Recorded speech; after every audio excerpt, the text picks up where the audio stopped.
मुरीद के में सिटी पुलिस की मुख्तलिफ मुकामात पर मुकबर की तला पर मंशियात फरोशों के खिलाफ छापे। मुरीद के सलामतपुरा और मासूम शाह फाटक से बदनाम जमाना मंशियात फरोश नवाज और तनवीर रंगे हाथों 1000 ग्राम चर्च के साथ गिरफ्तार। मुकदमा दर्ज। मुलजिम नवाज की अहलिया साइदा को भी चंद दिन कबल मंशियात फरोशी करते रंगे हाथों गिरफ्तार करके जेल मुंतकिल कर दिया गया था। हमारा इलाका जो सलामतपुरा है, वहाँ ये लोग जो हैं हमें इतला थी कि ये मंशियात बेच रहे हैं। मोहम्मद नवाज खबर जी, इसकी जो बीवी थी साइदा बीबी, वो भी इसके साथ फरोख्त करती थी। उस वक्त हमने रेड करके उससे काफ़ी मकदार में चर्च बरामद की थी। वो भी जेल में है।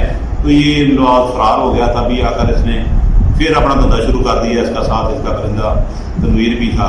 अभी इसके कब्जा से 525 ग्राम और दूसरे 420 ग्राम जो चर्च है वो बरामद हुई है। तो ये मुकदमा दर्ज कर दिया है। इंशाल्लाह आइंदा भी कार्रवाई मंशियात फरोशों को सख्ती से कार्रवाई होगी। कैमरा टीम के साथ वसीम असलम, राज न्यूज़ शेखुपुरा।